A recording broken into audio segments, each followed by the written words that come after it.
In this video, I share the exercise I developed and used to measure intimacy. I am Deirdre Wallace, a relationship and corporate therapist. The clue is always in the gaze. Point 25. In the previous videos, I have been talking about the type of gaze or the attention you may have received as a child and the repercussions. What I've explained will have provided you with some kind of understanding of the intimacy that you'll either be able to tolerate or not in adulthood. Then I realized that this could even be measured. This because I developed an exercise which helped my clients understand their intimacy levels and as a result, their choice of behavior within relationships a lot better. Let me explain how. If I were to walk up to you and if I were to gaze directly into your eyes as I move closer and closer towards you, what would you want to do? Would you want to back away? Would you want me to come in even closer? Or are you okay either way? The answer gave me so many clues as to the type of gaze or attention a client will have received in childhood and how this may have affected them in adulthood. I would, of course, test the results with their presenting issues and their history. If they couldn't allow me in at all, then they may have been emotionally smothered or stifled. Or if they allowed me in and couldn't get enough, they may have been abandoned. If they allowed me in and up to a certain point that equates to normal body space, then their intimacy levels could be okay and they'd usually find relationships more easy to deal with. I gathered these results from both the gaze and their body language as they try to either pull or push away. And the gaze would disclose a fear or a neediness and so on of the symbolic intimacy I provided by walking in close. However, if you try this at home, you may not get the right answer because remember, I have my training that helped me ascertain the answer. As a relationship therapist, this quick exercise gave me so many clues as to the intimacy levels couples or each individual could bear, or what issues they would carry with regards abandonment or emotional smothering. This information is important as it creates a therapeutic foundation which I then worked from.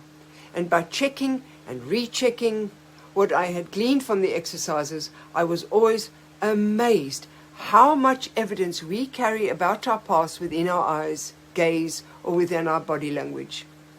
Already you will have gleaned in the previous video that eye contact is important, but also that facial expressions on their own can be meaningless, if not accompanied by emotions communicated within the eyes.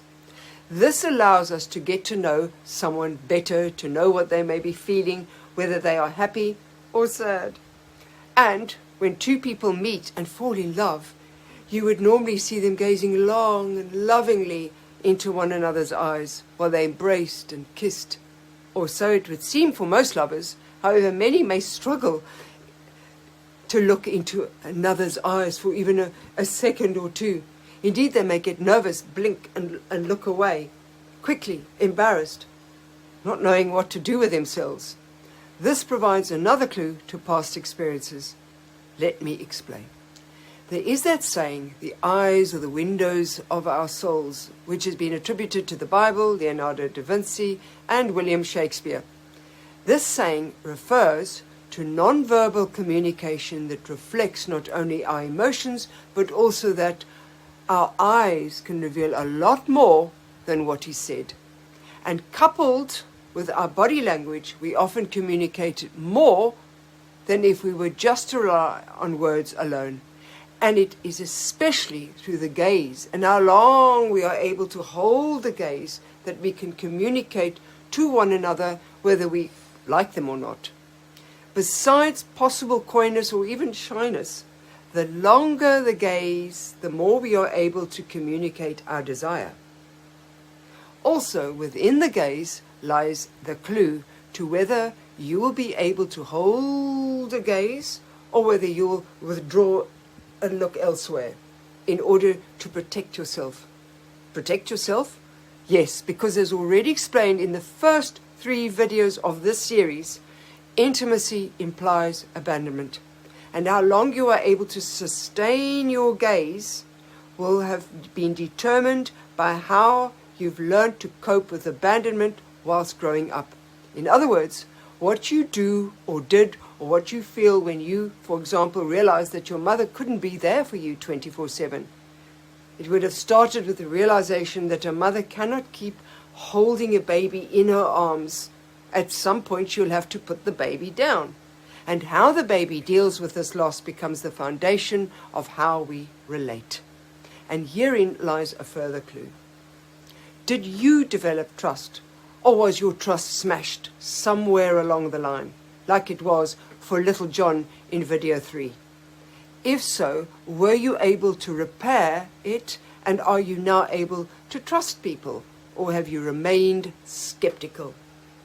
There is a fine line between just looking at someone versus a much longer and deeper gaze that implies more, possibly even a flirt. It's a signal to the other person that by returning their lengthy, deep gaze, that you may be interested in more than just friendship, and so on.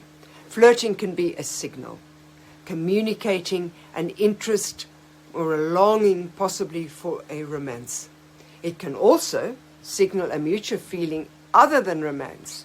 It could be that 2 people feel the same way about a situation, and the eye contact is just a recognition that the feeling is shared.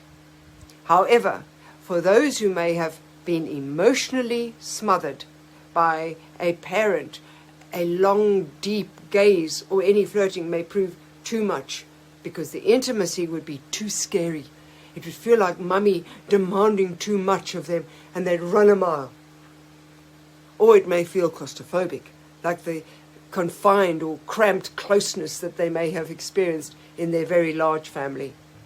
And for those who may have been sexually abused, boundaries will have been broken, and allowing someone in, no matter how innocent the person may be, to gaze intimately may trigger memories and indeed trust and shame issues. The intimacy or indeed the shame may be too much and too scary, so they may quickly look away, feeling that they are not worthy of receiving affection, love and attention, thereby signaling a definite no to any relationship, when actually deep down they may crave intimacy or attention but fear it at the same time. As a result, they may struggle to hold a gaze because not only would their trust be broken, but any long gazing can symbolize too much intimacy that could possibly even turn nasty, depending on past experiences that could trigger negative expectations. On the other hand, if someone gazes too long, you may sense their neediness, forcing you to back off. This is because through the gaze and body language, and indeed via communication, people sense any emotional neediness. This is when they sense no matter what you do, they will want more of your time and energy, leaving you feeling exhausted and emotionally depleted. Sadly, it may mean you may have to run a mile from them or find excuses so as not to see them again. Back to you now. Can you relate to any of this? How might you have experienced this, and what has the result been? Do you struggle with relationships? Once again, I would encourage you to start a journal if you haven't already. So as I go through the various points, you can jot down how you think or feel my knowledge is helping you understand yourself better. And do comment or subscribe if you wish to learn more. Thank you.